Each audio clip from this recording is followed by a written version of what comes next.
Air conditioning. क्या है? Window air conditioning. और इसमें पार्ट कौन कौन से हैं, किस पार्ट का क्या काम होता है, फिगर के माध्यम से हम बताएंगे आप लोगों को। देखिए ये है हमारा कंप्रेसर। कंप्रेसर और डबल इंडेड, ये मोटर जो है इसको हम बोलते हैं डबल इंडेड मोटर। ये कंप्रेसर है, ये पूरा ये यूनिट कंप्रेसर है। और इसके अंदर, इसके बाहर लगा होता है, ये जैसे इस पे फिगर नहीं बन पाया है इसलिए समझा रहे हैं, इसमें डबल इंडेड मोटर होता है। कौन सा मोटर होता है? Double ended motor. पहले कंप्रेसर को हम समझेंगे, कंप्रेसर गैस कैसे डिस्चार्ज कर रहा है। ठीक है, देखिए कंप्रेसर का ये डीएल लाइन, कौन सा लाइन? डीएल लाइन, यानी डीएल का फुल फॉर्म होगा डिस्चार्ज लाइन, शॉर्ट फॉर्म है डीएल लाइन। ये कंप्रेसर जब कंप्रेस कर रहा है पिस्टन से गैस को, रेफ्रिजरेंट को कंप्रेस कर रहा है, तो हाई प्रेशर हाई टेम्परेचर के रूप में किस में जा रहा है? कंडेंसर में। किस में आ रहा है? कंडेंसर में। कंडेंसर में कौन सी क्रिया होगी? कंडेंसेशन की क्रिया होगी। जब हमारा कंडेंसेशन की क्रिया अगर नहीं होगी, फिर हमारा रेफ्रिजरेशन की क्रिया पूर्ण नहीं होगी। ठीक है, जब तक इधर हीटिंग नहीं होगा तब तक इधर कूलिंग नहीं होगा। तो जब हमारा रेफ्रिजरेशन की क्रिया यहाँ से कंप्रेसर से डिस्चार्ज हो रहा है gas high pressure high temperature के रूप में, तो कंडेंसर में आएगा, तो इसमें गैस 3 फॉर्म में हो जाएंगे। कौन से फॉर्म में हो जाएंगे? इसमें 3 फॉर्म में गैस हो जाएंगे।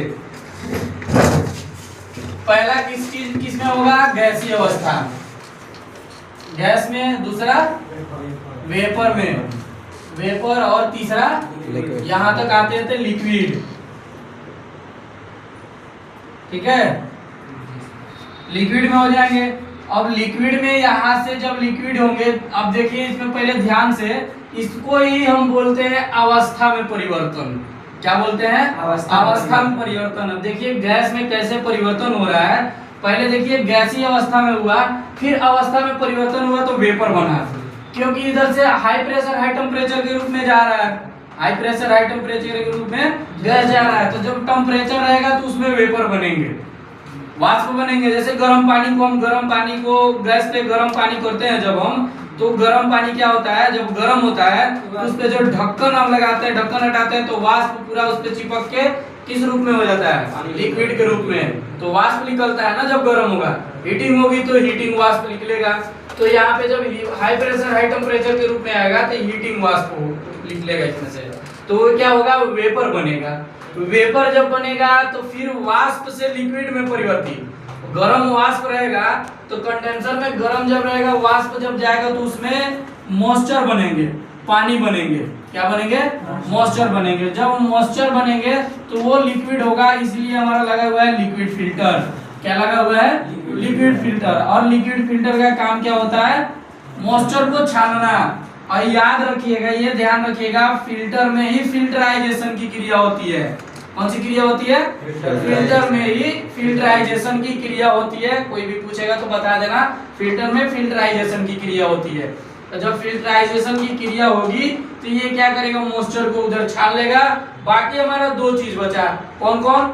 एक बचा गैस, एक बचा गैस और दूसरा वेपर। 2 बचे ना, तो दोनों मिलके ये किस में आएंगे? RC, refrigerant control. इसको कैपिलरी ट्यूब, कैपिलरी ट्यूब बोलते हैं। इसको घुमा देते हैं जब ये, तो रेफ्रिजरेंट कंट्रोल का काम करता है। किसका काम करता है? रेफ्रिजरेंट कंट्रोल का। ये पतली पाइप होती है और कैपिलरी ट्यूब के पतली पाइप, पतली जो छिद्र होती है उसको हम बोलते हैं आइरिस फिश। क्या बोलते हैं? Iris fish. वो क्या होता है, जब एवापोरेटर में हमारा कैपिलरी ट्यूब जुड़ता है तो इधर से रेफ्रिजरेंट जो आते हैं वेपर में और गैसीय अवस्था में, तो एवापोरेटर में फुहारे के रूप में फेंकते हैं गैस। किस रूप में? फुहारे के रूप में। और यहाँ तक आते आते ये क्या होगा? प्रेशर भी कम हो जाएगा और टेम्परेचर भी कम होगा। दोनों जब कम होगा तो हमारे एवापोरेटर में अच्छी कूलिंग प्राप्त होगी। क्या होगी? अच्छी कूलिंग प्राप्त होगी। इसमें ये, इसको कूलिंग कॉइल भी बोला जाता है और एवापोरेटर भी बोला जाता है। एवापोरेटर में एवापोरेशन की क्रिया होती है। फिर ये हमारा लगा हुआ है सक्शन लाइन। क्या है? Suction line. ये क्या करता है? कंप्रेसर इसके जो वेपर जो होते हैं और गैस जो होते हैं वो अपने तरफ एब्जॉर्ब कर लेता है, खींच लेता है। क्या करता है? खींचता है अपने तरफ, और जब ये खींच लेता है तो कभी भी हम देखे होंगे डिस्चार्ज लाइन का प्रेशर अधिक होता है और सक्शन लाइन का प्रेशर कम होता है ना। अब देखिए अब आगे हमारा डबल इंडेड मोटर कैसे होता है।